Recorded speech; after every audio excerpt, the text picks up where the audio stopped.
Hello, and welcome to Life Experiences with Dr. Amanda. So, this is video 5, and today we are going to focus on self esteem.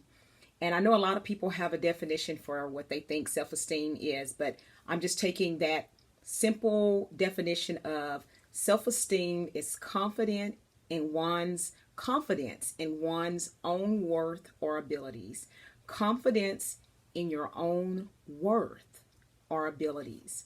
And so going back to, like I said, I always base things on what scripture says.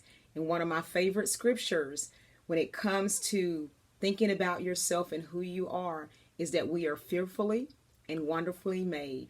And what that means is that God did not make a mistake or fail in making me the way that he made me, nor did he make a mistake or fail in making you the way that he made you. So low self-esteem, which we hear a lot about, usually stems from comparing ourselves to someone or something else. Whether it be something else, that a situation that someone is in, it's still comparing ourselves to their situation. That's usually where low self-esteem stems from.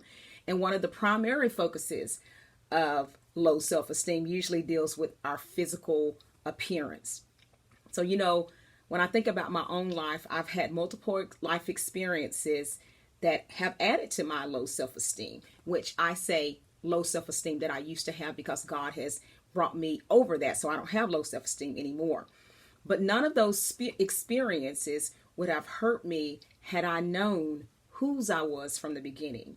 And when I say whose I am and who I belong to, I'm talking about God, because God made me. He created me to look like this.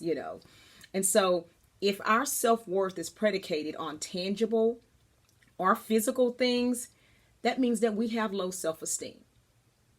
And I'll give you a situation, an example. I remember when I was in my early 20s, and this man told me he thought that I was pretty, but he said when we got into light, he realized that I was ugly. And so that really crushed me. It crushed me because really what he did was he verbalized what I already thought about myself. So it wasn't so much what he said, this is what I thought about myself, and I heard someone say it out loud. So that's what really crushed me. But now I realize that no one should have that kind of power over us, and no one can have that kind of power over us unless we allow them to have that kind of power. And when I think about it now, I'm like, okay, if I was ugly to you, how does that change my life at all, for the better or for the worse? You thinking I'm ugly really doesn't do anything for me. It doesn't take anything away from me. That's just your opinion. But because I had such low self-esteem, that stayed with me for years. And when I would think about it, I would cry about it. It crushed me. So think about it this way. That's just a physical example, but low self-esteem shows up in multiple areas of our lives. It can show up in the career that we choose. For example, remember, it goes back to that confidence in one's own self-worth. If I don't think that I deserve the better things or the best, I can say, well, I just want to stay in this career. I don't want to move up because, once again, I'm comparing myself to other workers who I see who maybe are leaders or in director positions, and I'm not like them, so I don't have those abilities.